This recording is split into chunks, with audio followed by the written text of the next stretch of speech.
നമസ്കാരം.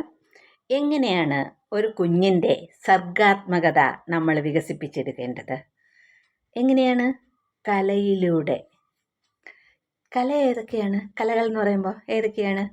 ചിത്രം വര, നിറം കൊടുക്കൽ, കീറുക, മുറിക്കുക, ഒട്ടിക്കുക, കളിമൺ മാതൃക, കടലാസ് രൂപങ്ങൾ, പച്ചക്കറി പ്രിൻറ്റിങ്, ആംഗ്യപ്പാട്ട്, താളത്തിലുള്ള കളികൾ, അഭിനയം, കഥാ ആവിഷ്കരണം, വിരലുകൾ ഉപയോഗിച്ചുള്ള കളികൾ, ഇവയിലൂടെയാണ് കുഞ്ഞിൻ്റെ സർഗാത്മകത നമ്മൾ വളർത്തിയെടുക്കുന്നത്.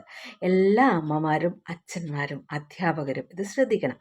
നമ്മുടെ കൊച്ചു കുഞ്ഞുങ്ങളെ നഴ്സറിയിലും അങ്കണവാടികളിലും ഒക്കെ വിടുമ്പോൾ അക്ഷരം ആദ്യമേ എഴുതിക്കുന്നതിന് പകരം ഈ പറയുന്ന പ്രവർത്തനങ്ങൾ കുഞ്ഞുങ്ങളെ കണ്ട് ചെയ്യിക്കണം. അതിലൂടെ അവർ പഠിക്കാനുള്ള ഒരു ടെൻഡൻസി അവരിലുണ്ടാവും. ഈ ചിത്രം വര എന്ന് പറയുമ്പം നമ്മൾ ഉദ്ദേശിക്കുന്ന രീതിയിൽ നമ്മുടെ മനസ്സിൽ നമ്മളെന്താണോ ആഗ്രഹിക്കുന്നത്, നമ്മുടെ കുഞ്ഞക്ഷരം പഠിക്കണമെന്നല്ലേ.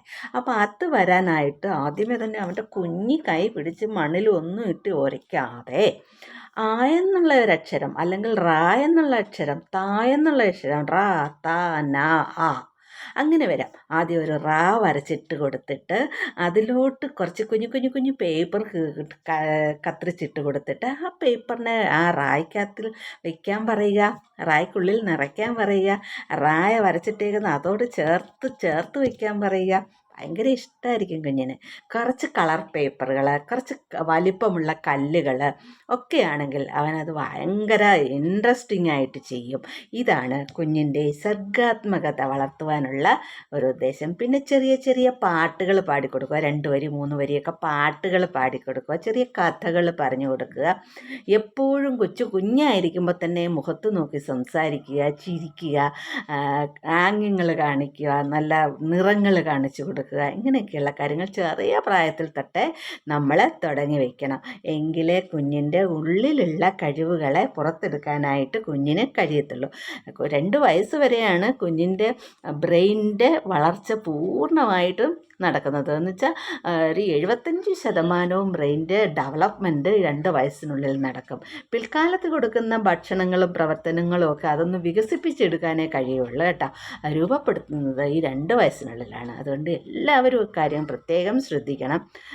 അതുപോലെ അങ്കണവാടികളിൽ വിടുമ്പോൾ ഇതൊക്കെ തന്നെയാണ് ചെയ്യുന്നത്. അതുവഴിയാണ് നമ്മുടെ കുഞ്ഞിൻ്റെ ബ്രെയിൻ ഡെവലപ്മെൻറ്റ് കൂടുതലായിട്ട് നടക്കുന്നത്. നമ്മൾ നേരത്തെ തന്നെ പറഞ്ഞിട്ടുണ്ട്, cognitive development, interpersonal relationship, fine motor development, ഇങ്ങനെയൊക്കെ പറയുന്ന കുറേ കാര്യങ്ങൾ നേരത്തെ മുൻപൊരു വീഡിയോയിൽ ഞാൻ ചെയ്തിട്ടുണ്ട്. ഇതൊക്കെ നമ്മുടെ കുഞ്ഞുങ്ങളുടെ സർഗാത്മകതയും ആസ്വാദന ശേഷിയും അവരിലുള്ള ഉറങ്ങിക്കിടക്കുന്ന ക്രിയേറ്റിവിറ്റിയൊക്കെ പുറത്തെടുക്കാനായിട്ട് സഹായിക്കുന്ന കാര്യങ്ങളാണ്. അതുകൊണ്ട് എല്ലാവരും ഇതൊക്കെ നമ്മുടെ കുഞ്ഞുങ്ങൾക്ക് വേണ്ടി ശ്രദ്ധിക്കണം. വീട്ടിൽ ചെയ്തു കൊടുക്കാൻ പറ്റുന്ന കാര്യങ്ങളൊക്കെ വീട്ടിൽ തന്നെ ചെയ്തു കൊടുക്കണം. ഓക്കേ.